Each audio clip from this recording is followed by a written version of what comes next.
शिकी एक आम high Schuler लगता है जिसकी जिंदगी में कोई खास रंग नहीं। लेकिन एक दिन जब उसका इकलौता परिवार उसकी आंखों के सामने खत्म हो जाता है, उसके अंदर एक रहस्यमयी ताकत जागती है। ये ताकत उसे एक बेकाबू डेमन बना देती है। पता चलता है कि वो अकेला नहीं है, कई और लोग भी इस ताकत के मालिक हैं। उनकी मदद से वो डेमन्स के लिए बने स्कूल में शामिल होता है ताकि अपनी ताकत को कंट्रोल करना सीख सके और अपने दुश्मनों से बदला ले सके।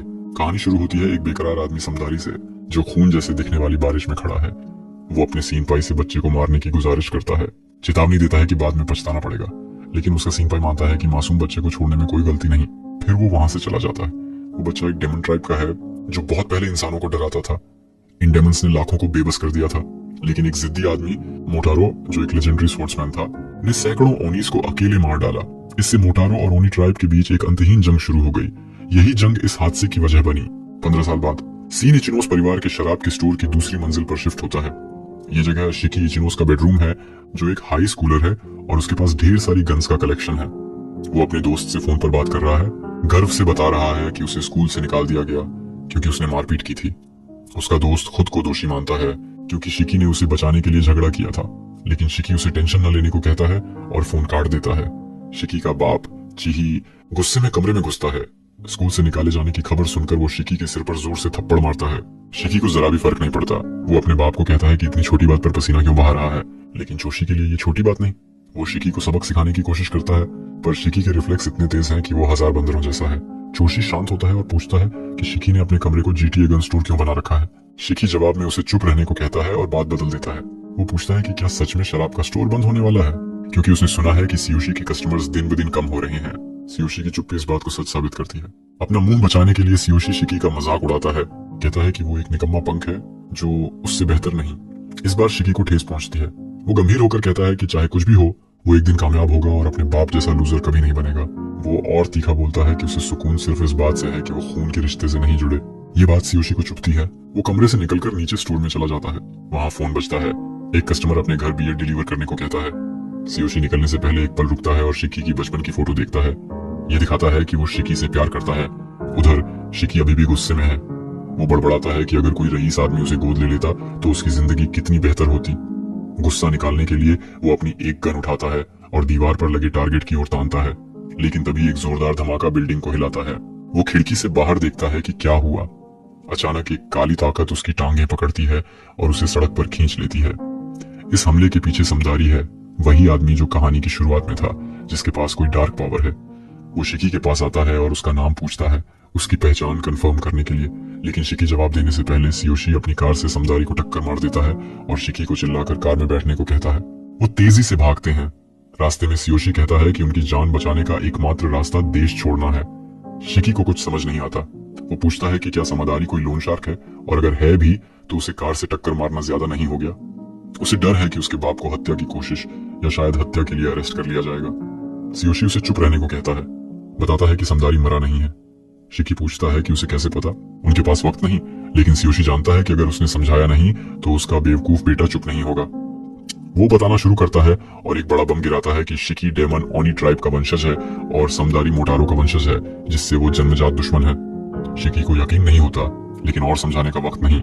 समदारी पीछा करता है, उनकी कार को अपनी तलवार से भेदता है और उसे काले धुएं से ढक देता है। कुछ दिखाई न देने की वजह से उन्हें कार छोड़कर भागना पड़ता है। जैसे ही वो बाहर निकलते हैं, कार में धमाका हो जाता है। तभी काला धुआं शिकी को पकड़कर पास के एक वेयर हाउस में खींच लेता है। वहाँ समदारी शिकी के सामने आता है और कहता है कि इसे पर्सनल न ले, क्योंकि उसका काम ही ऐसे कीड़ों को खत्म करना है। सियोशी आता है और शिकी को हालात समझाता है। वो उसे मोटारो और ओनी के बीच 1000 साल पुरानी जंग की कहानी याद दिलाता है, जो शिकी ने बचपन में कई बार सुनी थी। सियोशी बताता है कि मोमोटारो की मौत के बाद उसके वंशजों ने मिलकर एक ऑर्गेनाइजेशन बनाया, जिसका मकसद सारे डेमन्स को मारना था। उस ऑर्गेनाइजेशन को अब मोमोटारो एजेंसी कहते हैं और समदारी उसका मेंबर है। सियोशी खुद भी कभी इसका हिस्सा था। वो अपनी काली धुएं वाली तलवार निकालता है समदारी से बचाव के लिए। समदारी सियोशी को ताने मारता है, उसे सीन पाई कहकर चिढ़ाता है। ये सियोशी को चोट पहुंचाता है क्योंकि समदारी ने उसे धोखा दिया है, लेकिन असल में सियोशी ने ही अपने परिवार को धोखा दिया, क्योंकि उसने एक ओनी बच्चे को गोद लिया। शिकी को यकीन नहीं हो रहा कि ये सब उसकी आंखों के सामने हो रहा है। उसका लूजर बाप मोमोटारो का वंशज है, जिसने किसी वजह से अपने जन्मजात दुश्मन को गोद ले लिया। समदारी सियोशी को उसी बात के लिए ताना मारता है, कहता है कि उसे भी शिकी के साथ खत्म कर देगा क्योंकि उसने अपनी कौम को धोखा दिया। लेकिन सियोशी को फर्क नहीं पड़ता। वो समदारी पर हमला करता है। दोनों की लड़ाई में ये तय होगा कि कौन सही है। समदारी जो ज्यादा जवान है तेजी से सियोशी के हमले को चकमा देता है और 2 सीधे वार करके उसे जख्मी कर देता है। सियोशी खून बहता हुआ जमीन पर गिरता है। शिकी चिल्लाता है, समदारी से रुकने की भीख मांगता है। समदारी शिकी की ओर देखता है और कहता है कि वो चुप रहे, उसकी बारी भी आएगी। सियोशी अपनी आखिरी ताकत से समदारी का पैर पकड़ता है। इससे समदारी और गुस्सा हो जाता है। उसे समझ नहीं आता कि सियोशी एक ओनी के लिए इतना क्यों कर रहा है। सियोशी जवाब देता है कि एक बाप को अपने बेटे को बचाने के लिए कोई वजह नहीं चाहिए। वो समदारी से शिकी की जान बख्शने की भीख मांगता है। वादा करता है कि शिकी ने कभी किसी को नुकसान नहीं पहुंचाया और न कभी पहुंचाएगा। सियोशी की बातें समदारी के इरादे को डगमगाती हैं, लेकिन वो अपनी तलवार निकालता है ताकि अपने सीन पाई को हमेशा के लिए चुप कर दे। शिकी की आंखें फट पड़ती हैं। वो सोचता है कि जब उसका बाप मर रहा है तो वो बेबस क्यों खड़ा है। उसका गुस्सा बेकाबू हो जाता है। उसकी आंखें लाल होने लगती हैं और बंद होने लगती हैं। उसे लगता है कि उसे कुछ करना होगा अभी। अचानक उसे अपने शरीर में अजीब बदलाव महसूस होता है। उसका शरीर बेकाबू हो जाता है और खून टपकने लगता है। उसे बांधने वाली काली रस्सी खून से भीगकर टूट जाती है। समदारी को पीछे कुछ हिलता हुआ महसूस होता है। जब वो पीछे मुड़ता है तो देखता है कि शिकी आजाद हो चुका है। वो शिकी को ढूंढता है और उसे छत पर खून से लथपथ पाता है। शिकी उस पर हमला करने के लिए कूदता है, लेकिन समदारी चकमा दे देता है। समदारी को ओनीज से लड़ने की आदत है, तो उसे शिकी को देखकर हैरानी नहीं होती। वो देखता है कि शिकी का ओनी रूप जाग चुका है। ओनीज खून को कंट्रोल करके लड़ते हैं, लेकिन ये ओनीज की सबसे खतरनाक बात नहीं। उन्हें मारने की असल वजह यह है कि उनके इमोशंस बेकाबू होते हैं, जो इंसानों के लिए खतरा है। समदारी शिकी से लड़ने की तैयारी करता है, जो अब पूरी तरह बेकाबू है। जब वो शिकी पर पहला हमला करता है, शिकी चकमा दे देता है। शिकी का शरीर कई हथियार बनाता है और समदारी पर गोली चलाता है। समदारी सारी गोलियों से बच जाता है, लेकिन शिकी का फेंका मिसाइल इतना ताकतवर होता है कि वो रास्ता नहीं ढूंढ पाता। उसे उम्मीद नहीं थी कि शिकी इतना ताकतवर होगा। शिकी बिना सोचे समझे लड़ता रहता है। आखिरकार वो समदारी को पकड़ लेता है और उसे मारता है। वो समदारी के सिर पर हमला करता है। उसकी ताकत से पूरी बिल्डिंग तबाह हो जाती है। लड़ाई खत्म होने के बाद वो पीछे हटता है। हैरानी की बात है कि समदारी मरता नहीं। उसके सिर पर बस एक काला निशान बन जाता है। वो फिर से उठता है, शिकी को मारने और दुनिया से ओनीस को खत्म करने की नई उम्मीद के साथ। जैसे ही वो शिकी की ओर बढ़ता है, शिकी पीछे हटता है और चिल्लाने लगता है। उसे फिर से अपने शरीर पर कंट्रोल मिलता है। वो हैरान है कि ये सब उसने किया। वो अपने हाथ देखता है जो अब बड़े हैं और खून से सने हैं। उसके दिमाग में ढेर सारे सवाल हैं, लेकिन जवाब नहीं। समदारी को शिकी की हालत पर कोई हैरानी नहीं। ओनीस का रूप बदलने पर कंफ्यूजन और याददाश्त खोना आम है। उसे शिकी की हालत पर तरस नहीं आता। वो बस उसे खत्म करना चाहता है। अभी जब शिकी कंफ्यूज और बिखरा हुआ है, समदारी के लिए उसे मारने का सही वक्त है। वो अपनी तलवार निकालता है और शिकी पर हमला करता है। वो किसी को चाकू मारता है और शिकी को लगता है कि वो मर गया, लेकिन खुशकिस्मती से सियोशी में अभी भी इतनी ताकत बाकी है कि वो अपने बेटे को बचा ले। वो दौड़ कर आता है और अपने बेटे के लिए तलवार झेल लेता है। समदारी गुस्से में है। वो सियोशी से पूछता है कि क्या उसे अभी भी उस लड़के को बचाने की जरूरत लगती है जिसका खतरनाक रूप उसने देख लिया। लेकिन एक बाप का प्यार कोई नहीं बदल सकता। सियोशी की सांसें हिल रही हैं। उसे याद आता है जब शिकी छोटा था और उसे डैड बुलाता था। वो सुनता है कि शिकी उसे फिर से डैड बुला रहा है और वो अपने आप में मुस्कुराता है। समदारी सोचता है कि सियोशी एक ओनी के खून के लिए इतना क्यों कर रहा है। सियोशी मुस्कुराता है और सोचता है कि कम से कम उसे थोड़ी देर के लिए खुशी तो मिली। तबाह हुई बिल्डिंग की वजह से शहर में हलचल मच जाती है। लोग इकट्ठा होकर ये जानने की कोशिश करते हैं कि क्या हुआ, कोई गैस धमाका या कुछ और। समदारी नहीं चाहता कि उसका ध्यान खींचे, इसीलिए वो गायब हो जाता है। इससे सियोशी और शिकी को आखिरी बार मिलने का मौका मिलता है। शिकी अपने बाप को पकड़ता है, उम्मीद करता है कि वो बच जाए। सियोशी माफी मांगता है कि उसने शिकी को उसकी असलियत नहीं बताई। वो कहता है कि उसे नहीं पता था कि अपने बेटे को कैसे बताए कि उसे पूरी जिंदगी मोमोटारो के वंशजों से भागना होगा और लड़ना होगा। लेकिन वो शिकी को सलाह देता है कि अब वो अकेला है, उसे मजबूत होना होगा ताकि वो मोमोटारो और ओनीस दोनों से बच सके। इसके साथ वो दम तोड़ देता है। शिकी को यकीन नहीं होता कि उसकी पूरी जिंदगी उसकी आंखों के सामने खत्म हो गई। कुछ मिनट पहले वो अपने बाप का मजाक उड़ा रहा था और अब सब बदल गया। वो चिल्लाता है कि उसे सियोशी के साथ अभी बहुत कुछ करना था। वो माफी मांगना चाहता था कि उसने कहा था कि वो खून के रिश्ते से नहीं जुड़े। उसे बहुत कुछ कहना था। जब सियोशी जवाब नहीं देता, वो रोने लगता है। उसे ठीक से दुख मनाने का मौका भी नहीं मिलता कि एक आदमी पीछे से आता है और उसकी गर्दन पर थप्पड़ मारता है। शिकी तुरंत बेहोश हो जाता है। वो आदमी कहता है कि शिकी बेवकूफ है जो किसी को पीछे से आने देता है। उधर मोमोटारो की एजेंसी के हेडक्वार्टर में बड़े बूढ़े बात करते हैं कि समदारी ने उनकी इजाजत के बिना लड़ाई की। वो सोचते हैं कि क्या मोमोटारो एजेंसी कमजोर हो रही है। वो कहते हैं कि ओनीस को इंसानों के बीच नहीं रहने दे सकते, उन्हें सबको खत्म करना होगा बिना इंसानों को शक होने दिए। वहाँ वो लड़का जिसने शिकी को मारा था, नीटो, अपने प्रिंसिपल को फोन करता है। प्रिंसिपल उसे बधाई देता है कि उसने एक ओनी को स्कूल में लाया। प्रिंसिपल बहुत एक्साइटेड लगता है, हालांकि वो कहता है कि वो उतना एक्साइटेड नहीं है। वो नीटो से पूछता है कि उसने और किस किस को पकड़ा। नीटो शिकी की बात करता है, लेकिन कहता है कि उसे नहीं पता कि शिकी कुछ काम का होगा या नहीं। क्या शिकी सचमुच काम का होगा? शिकी बेहोश है। उसे अपने बचपन की यादें आती हैं। वो और सियोशी कैसे इलाके में खेलते थे, कैसे सियोशी उसे घर जाते वक्त कंधे पर उठाता था। उसे याद आता है कि सियोशी अब कट चुका है और शायद मर चुका है। ये ख्याल उसे झटके से वापस होश में लाता है। वो एक कुर्सी से बंधा हुआ है, उसका मुंह भी बंधा है। वो हालात का जायजा लेता है कि कोई रास्ता निकल सकता है या नहीं। उसके पास वो अजीब लड़का है जिसने उसे बचाया था, नीटो, जो अभी ट्रेनिंग कर रहा है और उलटी गिनती गिन रहा है। जब नीटो देखता है कि शिकी जाग गया, वो कहता है कि उसने उसे जबरदस्ती नहीं जगाना चाहा, क्योंकि उसे पता है कि शिकी का दिमाग इतना जल्दी कुछ प्रोसेस नहीं कर पाएगा। शिकी बस बंधन खोलना चाहता है, उसे और कुछ नहीं चाहिए। नीटो उसके सामने आता है और अपना परिचय देता है। वो बताता है कि वो भी शिकी की तरह एक ओनी है और अपनी पहचान साबित करने के लिए अपना हॉर्न दिखाता है। वो कहता है कि सियोशी की बॉडी को सुरक्षित रखा गया है, शिकी को टेंशन लेने की जरूरत नहीं, लेकिन शिकी यहाँ इसीलिए है ताकि उसका मूल्यांकन और रिट्रीवल हो सके। नीटो एक बोर्ड सरकाता है और हालात समझाता है। मोमोटारो एजेंसी है जो मोमोटारो की जड़ों से शुरू हुई थी। उनका मकसद है दुनिया से हर ओनी को खत्म करना। वो काला धुआं छोड़ते हैं और समदारी उनमें से एक है। इस एजेंसी से लड़ने और ओनीज को खत्म होने से बचाने के लिए ओनीज ने अपनी खुद की ऑर्गेनाइजेशन बनाई जिसे ओनी एजेंसी कहते हैं। नीटो इसका हिस्सा है। उसका काम है जागे हुए ओनीज को ढूंढना और ये तय करना कि कौन इसमें शामिल होने लायक है। वो शिकी को बताता है कि वो उसका मुंह खोलेगा ताकि वो साबित कर सके कि वो इस ग्रुप में शामिल होने लायक है। जैसे ही नीटो शिकी के मुंह का बंधन खोलता है, शिकी गुस्से में बेकाबू हो जाता है। वो नीटो से पूछता है कि उसका बाप कहाँ है। नीटो, जो उसका इम्तिहान ले रहा है, उसका एक पॉइंट काट देता है। वो शिकी से पूछता है कि क्या वो बेवकूफ है, क्योंकि उसने पहले ही बता दिया था कि उसके बाप की बॉडी सुरक्षित है। शिकी नीटो पर भरोसा नहीं करता। वो जिद करता है कि अगर उन्हें ठीक से बात करनी है तो नीटो उसे खोल दे, लेकिन नीटो फिर से एक पॉइंट काट देता है। शिकी और गुस्सा हो जाता है, कहता है कि नीटो भरोसेमंद नहीं और वो किसी भी एसोसिएशन में शामिल नहीं होना चाहता। नीटो समझ जाता है कि शिकी जिद्दी है और उसे उसी हिसाब से डील करना होगा, लेकिन शिकी एक पल रुकता है। वो जानता है कि वो मुसीबत में है, उसे शांत रहना होगा। वो शांत होकर नीटो से बात करता है, पूछता है कि वो उसे क्यों ग्रेड कर रहा है और बंधन खोलने की गुजारिश करता है। वो कहता है कि उसका एक मकसद है, उस आदमी से बदला लेना जिसने उसके बाप पर हमला किया। उसके पास वक्त नहीं है।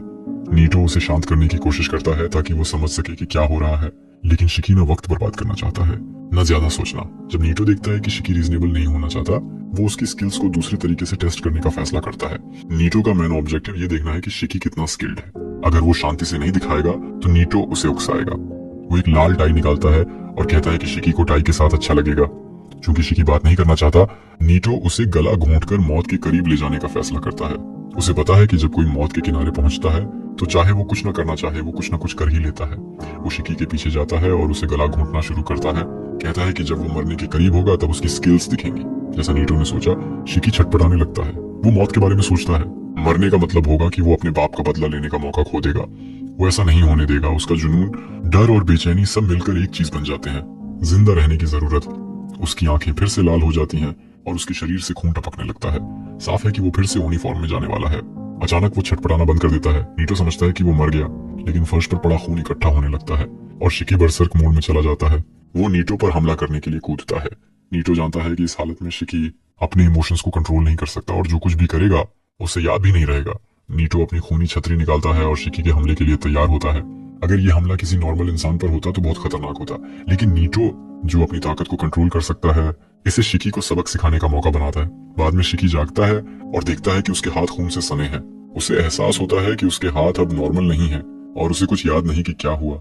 नीटो समझाता है कि जब कोई ओनी बरसर्क मोड में जाता है तो उसका दिमाग और शरीर उसका साथ छोड़ देते हैं और कोई याद नहीं रहती। शिकी देखता है कि नीटो के पास भी कोई खूनी हथियार है और सोचता है कि नीटो भी बरसर्क हुआ होगा, लेकिन नीटो साफ करता है कि वो सिर्फ अपने खून को कंट्रोल कर रहा है। वो कहता है कि शिकी तो अपने दिमाग और शरीर को भी कंट्रोल नहीं कर सकता और ग्रुप के लिए बेकार होगा। भले ही उसे शामिल कर लिया जाए, इसलिए उसे शिकी में कोई इंटरेस्ट नहीं। जाने से पहले शिकी उसे गौर से देखता है। वो जानता है कि नीटो ताकतवर है और उसके साथ रहने से उसे बदला लेने का असली मौका मिल सकता है। वो अपना गर्व निगलता है और नीटो के सामने झुकता है। उसे अपने साथ ले चलने की गुजारिश करता है, लेकिन नीटो मना कर देता है। वो कहता है कि वो ऐसा ओनी नहीं लेगा जो ग्रुप के लिए बोझ बने, बल्कि वो ऐसा ओनी जो अपनी ताकत को कंट्रोल न कर सके उसे दुनिया में घूमने नहीं देगा, क्योंकि वो दूसरों के लिए खतरा है। वो खुद को चाकू मारता है ताकि खून निकाल कर लड़े। शिकी मरना नहीं चाहता, इसलिए उसके पास नीटो से लड़ने के अलावा कोई चारा नहीं। वो नीटो पर हमला करता है। नीटो, जो जानना चाहता है कि शिकी क्या कर सकता है, बचाव की तैयारी करता है। उसे लगता है कि शिकी हमेशा की तरह बरसर्क होकर हमला करेगा, लेकिन शिकी जो करता है वो नीटो के दिमाग को हिला देता है। नीटो को लगा था कि शिकी बरसर्क हो जाएगा, लेकिन शिकी उसकी छतरी शील्ड पर कूदता है और उस तक पहुंचता है। वो देखता है कि शिकी ने अपने ओनी खून से एक गन बनाई है और नीटो पर गोली चलाता है। खुशकिस्मती से नीटो इतना ताकतवर है कि वो गोली से बच जाता है और शिकी को पीछे धकेल देता है। जब शिकी गिरता है वो नीटो को साबित करने की कोशिश करता है कि उसने अपनी ताकत को कंट्रोल किया, लेकिन नीटो कहता है कि ये सिर्फ इत्तेफाक था, इसे गिना नहीं जाएगा। जैसा नीटो ने सोचा, शिकी फिर से बरसर्क मोड में जाने वाला होता है, लेकिन वो इसका विरोध करता है। जब खून उसके सिर की ओर बढ़ता है वो अपने हाथ पकड़ता है और इसका मुकाबला करता है। आखिरकार वो खुद को बरसर्क होने से रोक लेता है। नीटो हैरान है, उसने कभी किसी को इतने बेतरतीब ढंग से ओनी खून को कंट्रोल करते नहीं देखा। शिकी ने न सिर्फ अपने ओनी खून को कंट्रोल किया बल्कि खुद को बरसर्क होने से भी रोका। नीटो सोचता है कि ऐसा कैसे हुआ। जब वो शिकी से पूछता है, शिकी कहता है कि वो अपना स्टार सीक्रेट नहीं बताएगा जब तक नीटो उसे अपना अंडरलिंग न बनाए।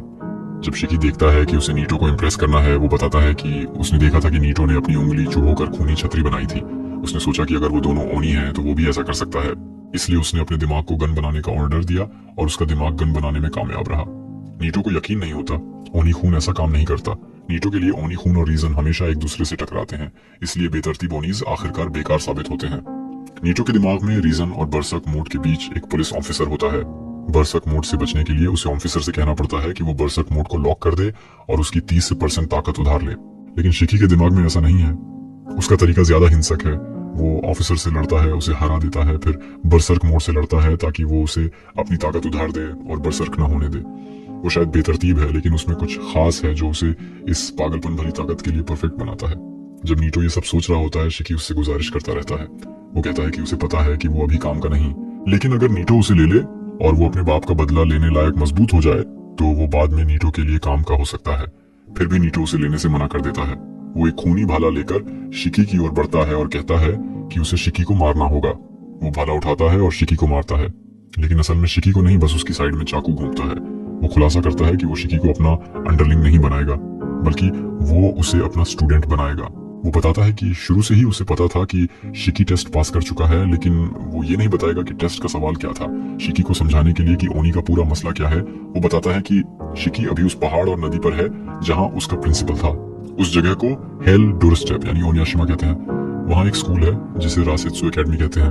ये कोई नॉर्मल स्कूल नहीं, ये एक ऐसी जगह है जहां जवान और जागे हुए ओनीज को ट्रेनिंग दी जाती है कि कैसे लड़ें, अपने खून को कंट्रोल करें और बरसर्क मोड में न जाएं। उन्हें ओनीज और ममोटारो के बीच की हिस्ट्री और हालात से डील करना भी सिखाया जाता है। ये ओनीज का स्कूल है और शिकी भी वहां पढ़ेगा। शिकी को गुस्सा आता है कि उसे फिर से स्कूल जाना पड़ेगा, लेकिन अगर इसका मतलब है कि वो अपना परफेक्ट बदला ले सकेगा तो वो जाएगा। वो नीटो से कंफर्म करता है कि क्या वो सचमुच मजबूत हो सकता है। नीटो उसे यकीन दिलाता है कि मजबूत होना तो वहां की सबसे छोटी चीज है। शिकी वहां जाने का फैसला करता है। नीटो उसे बताता है कि वो उसका होमरूम टीचर होगा। क्लास के बाकी स्टूडेंट्स जवान हैं, लेकिन कुछ ने अपनी ताकत को आसानी से कंट्रोल करना सीख लिया है। नीटो शिकी को साफ करने के लिए ले जाता है। बाहर आने से पहले शिकी देखता है कि उसके सिर पर हॉर्न्स अभी भी हैं। वो नीटो से शिकायत करता है जो अभी एक्सरसाइज कर रहा है।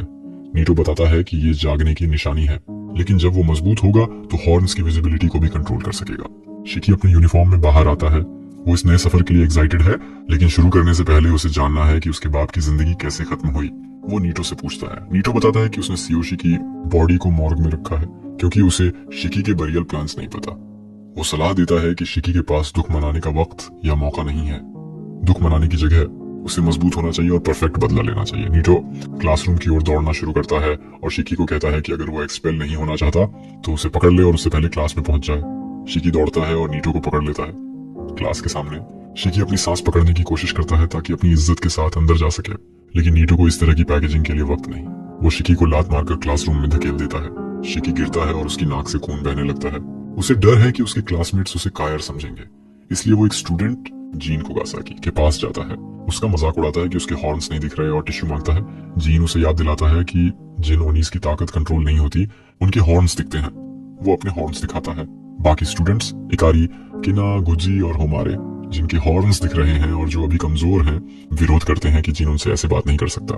पहले ही दिन क्लास में झगड़ा शुरू होने वाला होता है। नीटो शिकी को एक सीट पर धकेलता है और सबको शांत होने को कहता है। शिकी हैरान है कि उसे कैसे धकेला गया और जीन को भी समझ नहीं आता कि नीटो उनके पीछे कैसे आ गया। ये उनकी इंट्रोडक्टरी क्लास है। नीटो बताता है कि वो एक गेम खेलेंगे, टैग गेम। वो उन्हें शिनरा फॉरेस्ट नाम के जंगल में ले जाता है। वो सबको ऑर्डर देता है कि वो एकेडमी तक वापस दौड़े।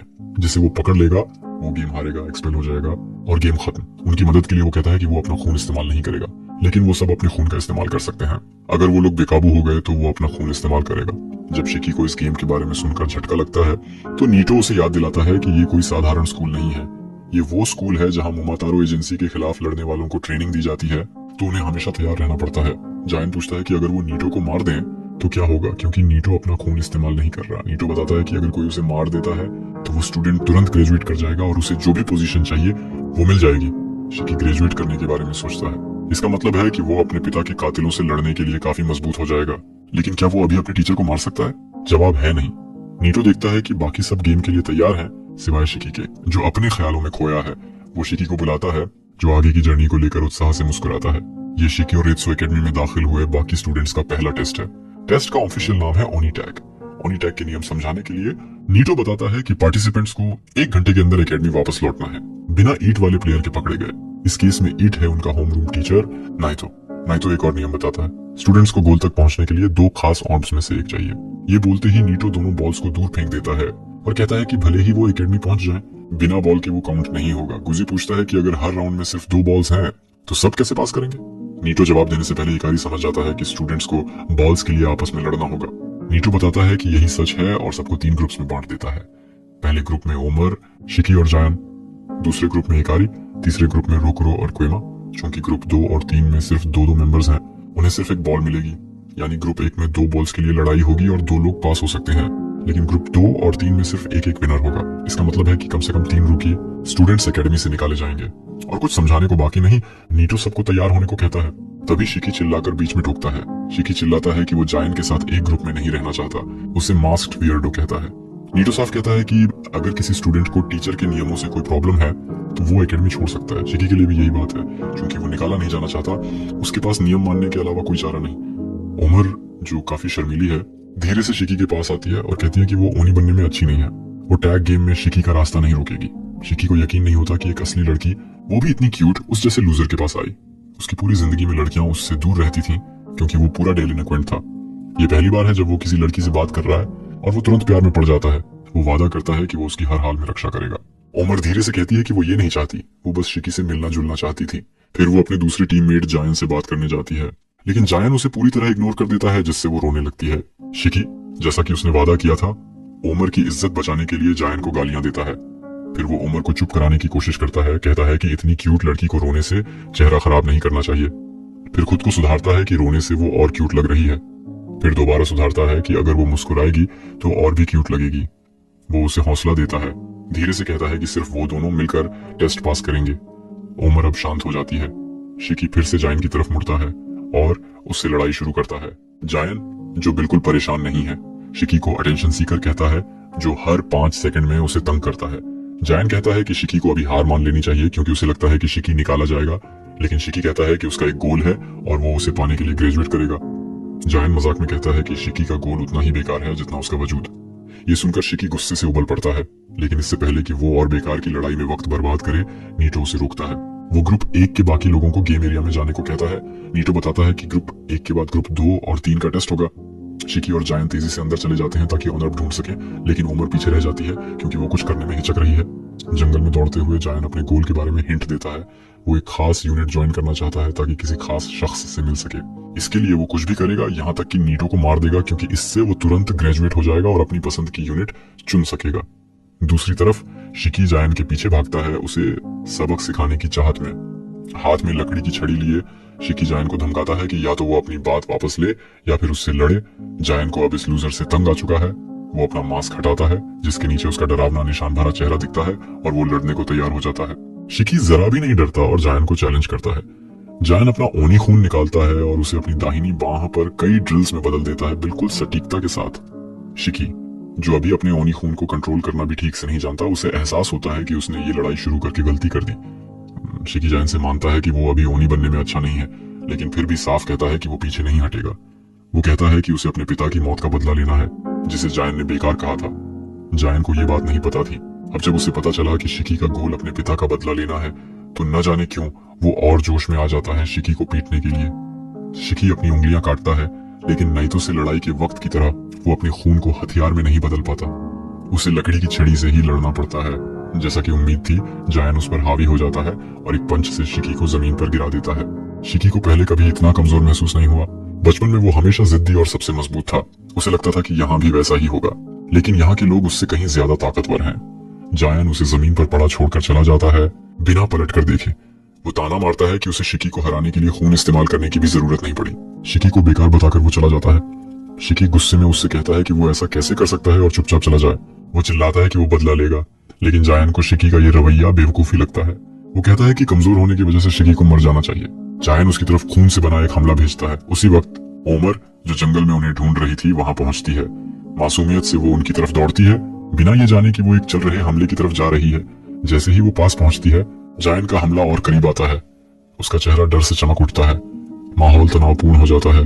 डर है कि ये हमला उनका अंत कर देगा, लेकिन शिकी ने ओमर की रक्षा का वादा किया था।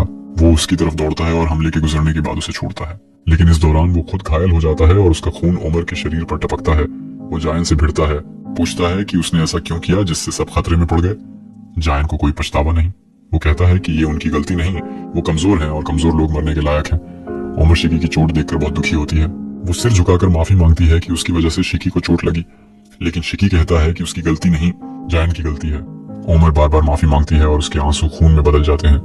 उन खूनी आंसुओं से एक राक्षस निकलता है जो बेहद डरावना है। ओमर जानती है कि ये राक्षस कितना खतरनाक है और वो इसे कंट्रोल नहीं कर सकती। वो उनसे भागने की गुहार लगाती है, क्योंकि ये राक्षस उन्हें मार डालेगा। राक्षस हमला करता है और ऐसा लगता है कि सब खत्म हो जाएगा। इस बीच नीटो ये सीन देख रहा है। प्रिंसिपल उससे बात करता है और याद दिलाता है कि ये दिन ओरिएंटेशन के लिए था, लेकिन नीटो बच्चों को जंग के माहौल में डाल रहा है। नीटो कहता है कि वो उन्हें क्लास में ओरिएंटेशन देने से ज्यादा कुछ सिखा रहा है। ये ज्यादा फायदेमंद है। प्रिंसिपल हमेशा से मानता है कि नाइतो में दयालुता की कमी है, लेकिन उसे पता है कि नाइतो का एक हिस्सा दयालु भी है। वो बताता है कि ओनी बच्चे कैसे मर जाते हैं। कुछ तो सिर्फ ओनी से रिलेटेड होने की वजह से मर जाते हैं। कुछ को लैब में टेस्टिंग के लिए ले जाया जाता है। जब वो मरने की कगार पर होते हैं तो उनके दिमाग में क्या चलता है, नीटो को इससे कोई फर्क नहीं पड़ता। उसका मानना है कि कमजोर ओनी को मरना ही चाहिए। शिकी राक्षस से बच जाता है और सोचता है कि क्या जायन भी बचा होगा। जायन झाड़ियों से कूदकर बाहर आता है और लड़ाई जारी रखता है। शिकी उमर से पूछता है कि क्या वो उस राक्षस को कंट्रोल कर सकती है, लेकिन उमर नहीं कर सकती। राक्षस उसका खून इस्तेमाल कर रहा है और वो बहुत खून खो रही है। शिकी उसे राक्षस के नीचे से निकालने की कोशिश करता है। जैसे ही वो पास जाता है, राक्षस उसकी रक्षा करता है। शिकी सोचता है कि ऐसा क्यों हुआ, लेकिन रुकता नहीं। वो ओमर तक पहुंचने की कोशिश करता है, लेकिन राक्षस खून की सांस छोड़ता है और उसे उड़ा देता है। ओमर राक्षस को सिस कहकर पुकारती है और शिकी को लगता है कि ये कोई ट्रॉमा हो सकता है। वो उसे फिर से भागने को कहता है, लेकिन शिकी ऐसा नहीं करता। वो ओमर को याद दिलाता है कि वो बहुत खून खो रही है और जल्दी खत्म हो सकता है। ओमर को अपनी जान की परवाह नहीं। वो मरने को तैयार है, लेकिन शिकी को उसकी फिक्र है। वो जानती है कि वो मुश्किल से टिक पा रही है और शिकी बस उसकी मदद करना चाहता है। उसे एहसास है कि वो कितना कमजोर है और ये सोचना भी दुखद है। उसे याद आता है कि उसने अपने पिता को मरते देखा था और वो कुछ नहीं कर पाया था। अब भी वो कमजोर है। वो रोने लगता है क्योंकि उसका खून कुछ भी नहीं बना पा रहा। जायन बाहर आता है और उसे रोता देख कहता है कि अगर रोना है तो चला जाए। जायन फिर से लड़ने के लिए दौड़ता है और मानता है कि राक्षस का वार अभी भी उसे प्रभावित कर रहा है, लेकिन अगर वो भागा तो मर जाएगा, इसलिए वो नहीं भाग सकता। वो खुद को चोट पहुंचाता है ताकि खून निकले और एक्लिप्स ब्लड रिलीज करता है। जायन 2 अलग अलग हथियार बनाता है, जिसे देखकर नाइतो, जो दूर से देख रहा है, हैरान हो जाता है। इतने छोटे ओनी के लिए 2 हथियार बनाना बहुत खून का कंट्रोल मांगता है। खून से हथियार बनाना दिमाग का काम है।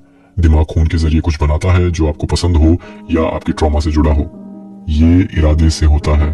नाइतो जानता है कि शिकी कुछ नहीं बना पाएगा, क्योंकि पहले की लड़ाई में उसका हथियार बनाना बस एक इत्तेफाक था। जायन राक्षस से लड़ने के लिए कूदता है और उसका सिर काटने की कोशिश करता है, लेकिन राक्षस खुद को बचा लेता है। जायन पीछे हटता है और राक्षस जवाबी हमला करता है। जायन अपने तलवार से खून को काटता रहता है। शिकी इस लड़ाई को देखता है और सोचता है कि वो इतना कमजोर क्यों है कि एक हथियार भी नहीं बना पा रहा।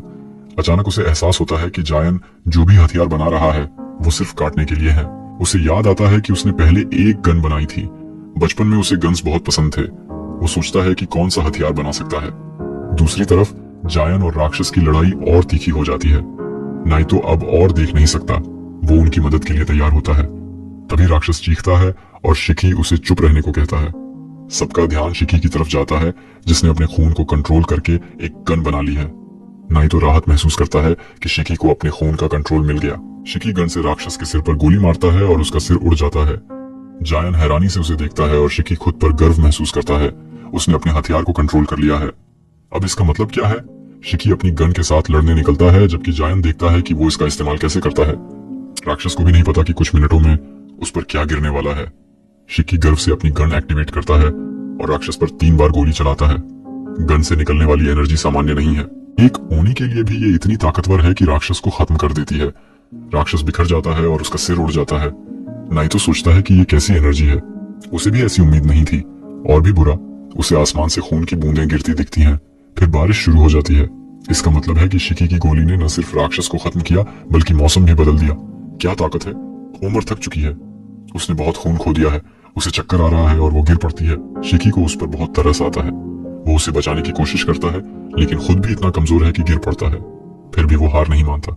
नाइतो आता है और कहता है कि शिकी ने बहुत खून इस्तेमाल किया, जिससे उसे चक्कर आ रहे हैं और उसकी मेमोरी धुंधली हो रही है। शिकी जानता है कि नाइतो सही है, लेकिन हार नहीं मानना चाहता। वो हिम्मत करके खड़ा होता है और नाइतो से डींग मारता है कि वो अभी भी खड़ा हो सकता है, लेकिन तुरंत ही वो और जोर से गिरता है। नाइतो को उस पर तरस नहीं आता। वो कहता है कि शिकी को अपनी ताकत पर कंट्रोल नहीं है। अगर वो ऐसा ही करता रहा तो सारा खून खोकर मर जाएगा, लेकिन उसकी मौत कोई दुख नहीं देगी क्योंकि वो बेकार है। फिर भी नाइतो ये बात नहीं झटक सकता कि शिकी में ताकत है। शिकी नाइतो से कहता है कि उमर को मदद चाहिए। नाइतो हैरान है कि इतनी बुरी हालत में भी शिकी दूसरों की फिक्र कर रहा है। उमर को बचाने से पहले जायन पीछे से नाइतो पर हमला करता है। नाइतो खुद को बचाता है। जायन उससे लड़ने को कहता है।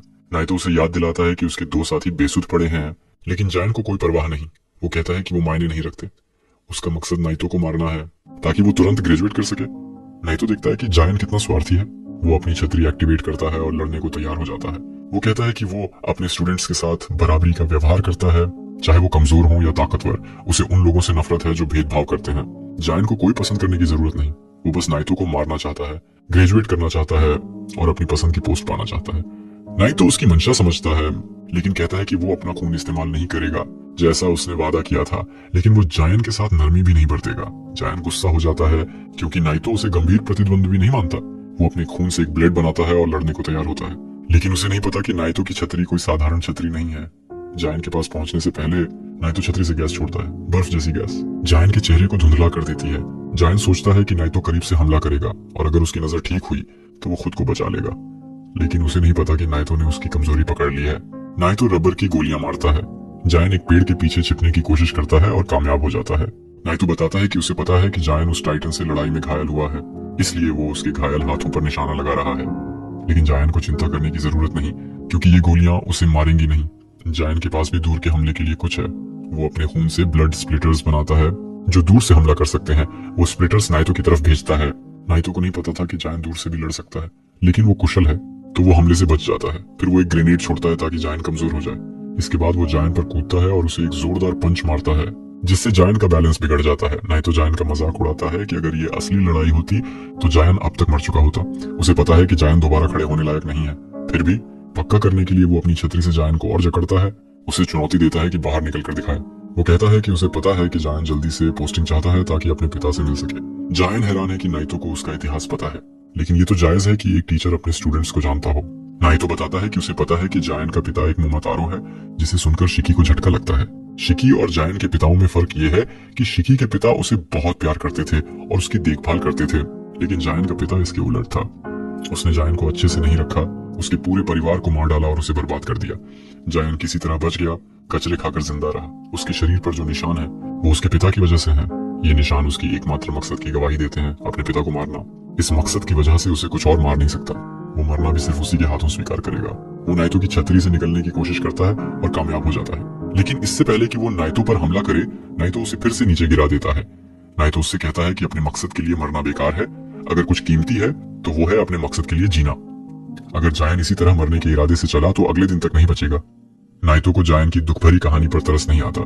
वो जायन को एक पेड़ से बांध देता है और स्कूल के क्लिनिक को फोन करता है। वो बताता है कि उमर बेहोश हो गई है और जायन को उसने बांध दिया है तो उन्हें लेने आना होगा। बाकी स्टूडेंट्स गेट के बाहर खड़े हैं, ये जानने की कोशिश में कि दिन का अंत कैसे होगा। नाइतो शिकी की तरफ देखता है। शिकी हिम्मत करके खड़ा होता है, दावा करता है कि वो अभी भी इतना ताकतवर है कि बॉल ढूंढ सकता है। नाइतो उसे याद दिलाता है कि उसके पास बॉल ढूंढने के लिए सिर्फ 5 मिनट बचे हैं। और भी मुश्किल बात, वो बताता है कि एक बॉल तो उसके पास है जो उसे रास्ते में मिली थी। वो शिकी को 2 ऑप्शंस देता है, या तो उससे लड़कर बॉल छीने या फिर दूसरी बॉल ढूंढे। जो भी चुने उसके पास 5 मिनट हैं ये तय करने के लिए कि वो स्कूल में रहेगा या नहीं। शिकी तुरंत दौड़ना शुरू करता है। नाइतो सोचता है कि शिकी दूसरी बॉल ढूंढना चाहता है तो वो भी तेजी से उसके पीछे जाता है। नाइतो के जाने के बाद शिकी जंगल से बाहर कूदता है और जायन के पास जाता है। वो जायन से मदद मांगता है क्योंकि उसे पता है कि वो अकेले नाइतो को नहीं हरा सकता। बदले में वो जायन को रस्सी से आजाद कर देगा। जायन कहता है कि वो शिकी जैसे किसी की मदद लेने से बेहतर मरना पसंद करेगा। वो ऑफर ठुकरा देता है। वो कहता है कि वो बंधा रहना पसंद करेगा लेकिन किसी का एहसानमंद नहीं बनेगा। शिकी उसे समझाने की कोशिश करता है कि वो उसकी बात समझता है लेकिन उसके लिए दुश्मन के साथ मिलकर काम करना मुश्किल नहीं अगर ये उसके मकसद को पूरा करता है। वो बताता है कि उनके मकसद एक जैसे हैं। शिकी का पिता भी मुमातारो था लेकिन वो जायन के मना करने से ठीक है। जायन फिर से मना करता है। नाइतो जंगल में दौड़ता है लेकिन उसे शिकी नहीं मिलता। उसे लगता है कि शिकी वापस लौट गया है। दूसरी तरफ शिकी जंगल में दौड़ रहा है और जायन को गालियां दे रहा है। अचानक वो नाइतो से टकरा जाता है। इससे पहले कि वो लड़े जायन पीछे से नाइतो पर हमला करता है। नाइतो को एहसास होता है कि दोनों लड़कों ने उसके खिलाफ टीम बना ली है। पहले जायन ने शिकी के साथ छिपने से मना किया था ताकि शिकी पीछे से नाइतो पर हमला कर सके, लेकिन जायन ने पीछे से हमला करने की बात मानी और शिकी को वो करना पड़ा जो जायन चाहता था। दोनों ने मिलकर नाइतो को चौंका दिया। वो नाइतो को उसी रस्सी से बांधते हैं जिससे नाइतो ने जायन को बांधा था। वो नाइतो को खींचने की कोशिश करते हैं लेकिन नाइतो जानता है कि वो लोग सहन शक्ति के गेम में उसका मुकाबला नहीं कर सकते। उसे नहीं पता कि वो लोग उसे घात लगाकर हमला करने वाले हैं। जायन अपने खून के स्प्लिटर्स नाइतो पर फेंकता है जिससे नाइतो चौंक जाता है। नाइतो के नीचे गिरने के बाद शिकी दौड़कर बॉल छीनने की कोशिश करता है। जैसे ही शिकी नाइतो को मारता है बॉल ठीक जायन के पास गिरती है। नाइतो सोचता है कि अब दोनों क्या करेंगे। अगर कोई एक बॉल लेगा तो दूसरा उसे छीनने की कोशिश करेगा। उनके पास गोल तक पहुंचने के लिए 3 मिनट से भी कम समय है। बिना ज्यादा सोचे शिकी जायन से चिल्लाकर कहता है कि बॉल ले और दौड़ ताकि वो जीत सके। जैसे ही जायन बॉल लेकर दौड़ता है नाइतो सोचता है कि शिकी ने ये बेवकूफी की या फिर बहुत अच्छा दिल दिखाया। वो शिकी को याद दिलाता है कि जो बॉल लेगा वही जीतेगा और दूसरा निकाला जाएगा। शिकी को अब जाकर गेम का नियम समझ आता है। उसे एहसास होता है कि उसने जायन को जीतने का मौका दे दिया और वो हार जाएगा। वो चिल्लाता है और जमीन पर लौटने लगता है क्योंकि वो हारने वाला है। जायन दौड़ते हुए उस डील को याद करता है जो उसने शिकी के साथ की थी। उसने कहा था कि वो शिकी को जीतने में मदद करेगा। अगर वो बॉल लेकर चला गया तो वो शिकी की जीत चुरा लेगा। इसलिए वो वापस दौड़ता है और शिकी को बॉल लौटाने लगता है। शिकी उसे वापस आते देख हैरान है और सोचता है कि क्या जायन भी बेवकूफ है। जायन चिल्लाता है कि वो किसी का एहसान नहीं चाहता इसलिए बॉल लौटा रहा है, भले ही इसका मतलब उसका निकाला जाना हो। तभी एक पप्पी उनके पास आता है। शिकी पास जाकर देखता है कि ये क्या है। नाइतो बताता है कि इसे मुकुन कहते हैं। मुकुन डिलीवरी बर्ड्स हैं जो ओनी के लिए इमरजेंसी और सीक्रेट डिलीवरी करते हैं। मुकुन का वहां होना मतलब कुछ बड़ा हो रहा है। नाइतो बैग खोलता है और क्योटो एजेंसी का एक लेटर देखता है जिसमें लिखा है कि मोमोतारो ने उन पर हमला किया है और उन्हें मदद चाहिए।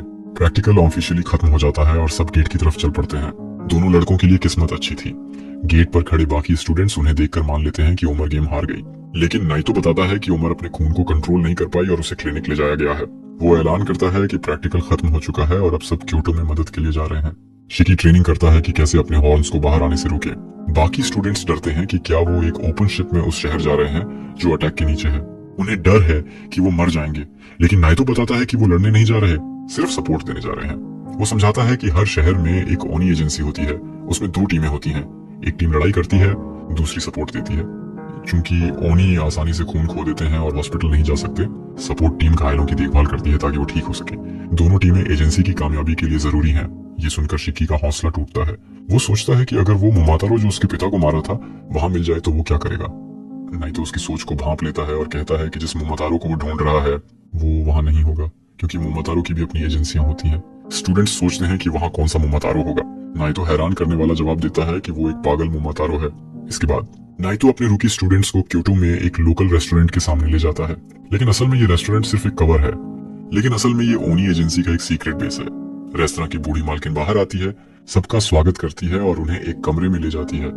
वहां से एक सीक्रेट सीढ़ी नीचे की ओर जाती है जो एक अंडरग्राउंड टनल से जुड़ी है। इधर मोमोतारो एजेंसी के 2 बड़े अधिकारी कहीं और हैं। वो बात कर रहे हैं कि उन्होंने कुछ ओनी को पहले ही खत्म कर दिया है। इनमें से एक है तुबाकिरी मोमिया जो मोमोतारो एजेंसी का कैप्टन है और दूसरा है योमोगी मोमोकुसा, उसका वाइस कैप्टन। योमोगी को लगता है कि तुबाकिरी ने इस बार फिर हद कर दी और पूरे इलाके को गंदा कर दिया, लेकिन तुबाकिरी को सफाई की कोई परवाह नहीं। वो बस और कीटों को खत्म करना चाहता है। वो कहता है कि उसे एक बार फीमेल ओनी मिले ताकि वो उस पर रिसर्च कर सके। योमोगी उसे टोकती है कि उसके एक्सपेरिमेंट्स कितने घिनौने हैं।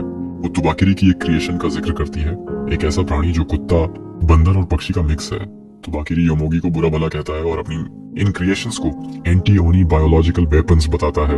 वो कहता है कि ये वफादार पेट्स हैं जो सिर्फ ओनी को खाते हैं। योमोगी उसे ताने मारती है कि उसे अपने काम पर ध्यान देना चाहिए, न कि सिर्फ ओनी पर एक्सपेरिमेंट करने पर। तुबाकिरी जवाब देता है कि वो ओनी के खून पर रिसर्च कर रहा है ताकि उनकी हीलिंग पावर को एक दवा में बदल सके। योमोगी का गुस्सा कम नहीं होता और दोनों की बहस चलती रहती है। तभी कैमरा धीरे धीरे बाईं ओर पैन करता है। वहाँ एक छोटा ओनी बच्चा कोने में छिपा हुआ है, डर के मारे कांप रहा है। उसने तुबाकिरी की सारी बातें सुन ली। बदकिस्मती से तुबाकिरी और योमोगी को पता है कि वो वहाँ छिपा है। जब उनकी बात खत्म होती है, योमोगी उस बच्चे को बुरी तरह पीटने लगती है। वो उसे ईट कहकर बुलाती है, जो बहुत अपमानजनक है। योमोगी की पिटाई के दौरान बच्चे का खून तुबाकिरी की कोट पर छींट पड़ता है। इससे तुबाकिरी इतना गुस्सा हो जाता है कि वो खुद बच्चे को टॉर्चर करने लगता है। वो अपनी मुमतारो पावर से सारी ओनी लाशों को हवा में उठा लेता है और बच्चे से पूछता है कि इनमें से कौन सा कटा हुआ अंग उसकी मम्मी पापा का है। बच्चा डर के मारे बोल नहीं पाता। उसे सामने खड़ा राक्षस डरावना लगता है, जो आयरनी है क्योंकि उसे ही राक्षस माना जाता है। जब बच्चा जवाब नहीं देता, तुबाकिरी सारी लाशों को एक ढेर में इकट्ठा कर देता है और बच्चे को उसमें दबा देता है। ये एक क्रूर और अमानवीय नजारा है। योमोगी बताती है कि मुमतारो की पावर उनके शरीर में मौजूद खास ब्लैक बैक्टीरिया से आती है। कुछ लोग इससे हथियार बनाते हैं, कुछ स्पोर्ट्स छोड़ते हैं, लेकिन तुबाकिरी का तरीका अलग है। वो इन बैक्टीरिया से ओनी लाशों को कंट्रोल करता है। योमोगी को ये सोचकर ही ठंडक चढ़ती है। खैर, काम खत्म होने के बाद अब सफाई का वक्त है। तुबाकिरी अपने पेट एगली को कहता है कि वो उस ओनी डंपलिंग को खा ले। उधर शिकी और बाकी स्टूडेंट्स टीचर नीटो के साथ उस अंडरग्राउंड टनल से होते हुए क्योटो में ओनी एजेंसी के मेन बेस पहुंचते हैं। वहां पहुंचकर शिकी हैरान है कि ये अंडरग्राउंड बेस कितना बड़ा है। तभी सामने वाले कमरे से कुछ शोर सुनाई देता है। वहां से कियोका नाम का एक शख्स निकलता है, जो नीटो का दोस्त लगता है। हालांकि दोस्ती थोड़ी एक तरफा सी है। कियोका नीटो को ग्रीट करने के बाद नोटिस करता है कि नीटो के साथ एक हॉट फीमेल स्टूडेंट भी है। वो अपने बाल ठीक करता है और उसका कॉन्टेक्ट नंबर मांगने लगता है। ये फ्लर्टी बंदा क्योटो बेस्ड ओनी एजेंसी के सपोर्ट यूनिट का कमांडर है। वो गर्व से बताता है कि वो नीटो का पुराना क्लासमेट है। नीटो को इस बंदे के साथ टाइम वेस्ट करना पसंद नहीं। वो फौरन फ्रंट लाइंस पर जाने का फैसला करता है। शिकी भी साथ जाना चाहता है, लेकिन नीटो उसे रोक देता है और अकेले चला जाता है। वो कियोका को रेत्सु एकेडमी के स्टूडेंट्स को संभालने की जिम्मेदारी दे देता है। कियोका स्टूडेंट्स को अंदर ले जाता है। एक नर्स उनकी मदद करती है और उन्हें कपड़े बदलने को कहती है। फिर वो उन्हें एक हॉल रूम में ले जाती है, जहाँ कई घायल ओनी का इलाज चल रहा है। शिकी देखता है कि एक मरीज की हालत बहुत खराब है। उसके 3 अंग गायब हैं।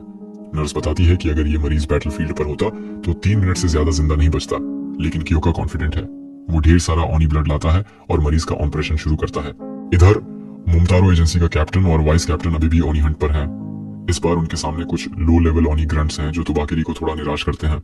उसे कुछ बड़ा चाहिए था। तभी नीटो वहां पहुंचता है। वो कोई छोटी मोटी बातचीत में वक्त बर्बाद नहीं करता, सीधे अपनी ब्लड एक्लिप्स रिलीज एक्टिवेट करता है। उसका खून कई सारे उड़ने वाले तीरंदाजों में बदल जाता है, जो तुबाकिरी पर तीर चलाने लगते हैं। तुबाकिरी जवाब में ओनी लाशों को ढाल की तरह इस्तेमाल करता है। वो नीटो को ताना मारता है कि ओनी लाशें कितनी अच्छी शील्ड बनती हैं। वो नीटो से पूछता है कि क्या उसे पता है कि क्योटो में सारे ओनी हाल ही में एक जगह इकट्ठा हो रहे हैं। तुबाकिरी उस जगह पर जाना चाहता है और सारे ओनी को एक साथ खत्म करना चाहता है। उसे लगता है कि ऐसा करने से क्योटो का ओनी प्रॉब्लम हमेशा के लिए खत्म हो जाएगा। नीटो कहता है कि उसे ऐसी किसी जगह का पता नहीं, लेकिन वो तुबाकिरी को चेतावनी देता है कि वो उसे ऐसी जगह भेजेगा जहां ओनी इकट्ठा होते हैं, और वो जगह है नर्क। उधर कियोका अपने हाथ में सारे ब्लड बैग्स इंजेक्ट करता है। शिकी को लगता है कि ये ब्लड मरीजों के लिए है, तो वो हैरान हो जाता है। उसकी बेचैनी से नर्स चिढ़ जाती है और उसे चुप रहने को कहती है। कियोका उस मरीज से पूछता है, जो बुरी तरह तड़प रहा है, कि वो कौन सा अंग रीजनरेट करना चाहता है। मरीज मुश्किल से बोल पाता है कि वो अपना हाथ ठीक करना चाहता है ताकि वो अपने बच्चों को फिर से गले लगा सके। कियोका उसे अपना खून पिलाता है, जिसमें ओनी की हीलिंग पावर को कई गुना बढ़ाने की ताकत है। ये प्रोसेस बहुत दर्दनाक है। स्टूडेंट्स मरीज को पकड़ कर रखते हैं ताकि वो हिले नहीं। शिकी नोटिस करता है कि सारे ब्लड बैग्स खाली हो चुके हैं। नर्स बाकी स्टूडेंट्स को और ब्लड लाने को कहती है। थोड़ी देर बाद मरीज के हाथ की कोशिकाएं रीजनरेट होने लगती हैं। ये नजारा एक साथ घिनौना और चमत्कारी है। हाथ ठीक होने के बाद मरीज का घायल सीना भी भरने लगता है। शिकी हैरान है। वो उत्साह में कियोका से पूछता है कि क्या मरीज के पैर भी ठीक हो जाएंगे। कियोका बताता है कि हाँ, लेकिन धीरे धीरे, वरना मरीज का शरीर कियोका के खून के खिलाफ एंटीबॉडीज बना लेगा।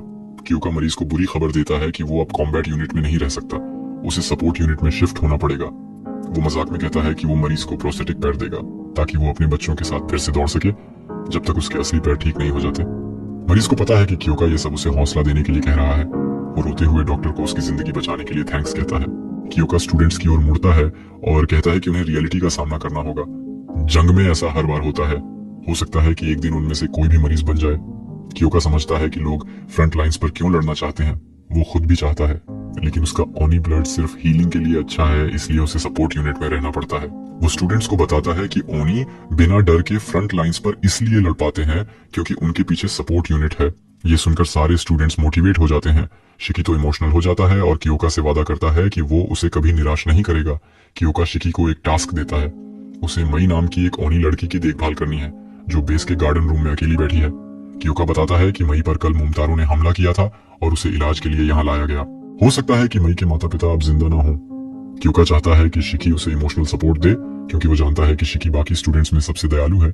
शिकी मई के पास जाता है और पूछता है कि क्या उसे इस अंडरग्राउंड बेस में तालाब देखकर हैरानी हो रही है। मई जवाब नहीं देती। शिकी फिर पूछता है कि क्या उसके माता पिता गिबली फैन हैं क्योंकि उन्होंने उसका नाम एक फेमस गिबली कैरेक्टर के नाम पर रखा। मई फिर भी चुप रहती है। शिकी उसे इरुदादेरा साथ चलने का ऑफर देता है।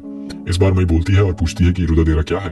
वो बताती है कि उसे ज्यादा बेसिक नॉलेज नहीं है क्योंकि वो स्कूल नहीं गई। शिकी हैरान है कि ऐसा क्यों, लेकिन तभी उसे एक हंगामा सुनाई देता है। सपोर्ट यूनिट ने क्योटो में कई ओनी लाशें पाई हैं और उन्हें यहाँ लाया गया। मई वहां पहुंचती है और देखती है कि उसके माता पिता की लाशें भी हैं। वो सदमे में है। इधर तबाकेरी नीटो को बताता है कि उसने पिछले फाइट सीन पर ओनी के लिए एक गिफ्ट छोड़ा है। उसने जानबूझकर कुछ ओनी लाशों को अपने पेट को नहीं खिलाया और उनमें अपने ब्लैक बैक्टीरिया डाल दिया। उसे शक है कि ओनी एजेंसी की सपोर्ट यूनिट उन लाशों को अपने बेस ले जाएगी। तबाकेरी एक्साइटेड है। वो उन लाशों को कंट्रोल करके ओनी बेस में हंगामा मचाना चाहता है। वो चेक करता है कि लाशें बेस पहुंची हैं या नहीं। वो एक लाश को कंट्रोल करता है और वो मई के पापा की लाश है। मई खुशी से चिल्लाती है। उसे लगता है कि उसके पापा जिंदा हो गए, लेकिन तभी वो लाश उसे गला घोंटने लगती है। कियोका समझ जाता है कि ये तबाकेरी का काम है। वो शिकी को चिल्लाकर कहता है कि मई की आंखें बंद करो। फिर वो उस लाश के दिमाग में चाकू घोंप देता है ताकि तबाकेरी की पावर बंद हो जाए। शिकी को नहीं पता कि तबाकेरी कौन है, लेकिन वो कसम खाता है कि वो उसे इस मासूम लड़की को ट्रॉमा देने की सजा देगा। तबाकेरी के कंट्रोल में ओनी लाशें सपोर्ट यूनिट के वर्कर्स पर हमला करने लगती हैं।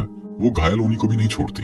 कियोका इस हंगामे में लीड करने की कोशिश करता है, लेकिन उसे भी दर्जनों लाशें घेर लेती हैं। शिकी को मई की मम्मी की लाश गला घोंट रही है। मई रोते हुए अपनी मम्मी से रुकने की गुहार लगाती है। वो अभी अभी अपने पापा को मरते देख चुकी है। शिकी समझता है कि वो मई के सामने उसकी मम्मी को नहीं मार सकता। उसे अपनी ओनी पावर का पूरा कंट्रोल नहीं है। नीटो ने उसे पहले एक हैंडगन दी थी जिसमें शिकी के खून से भरी गोलियां हैं। ये गोलियां नॉर्मल गोलियों से ज्यादा खतरनाक है। शिकी मुश्किल फैसला लेता है। वो मई को अपनी ओर खींचकर उसकी आंखें ढक लेता है ताकि वो न देखे। फिर वो उसकी मम्मी की लाश के सिर में गोली मार देता है। इसके बाद वो कियोका को घेरे हुए ओनी लाशों को भी गोली मारकर उसे आजाद करता है।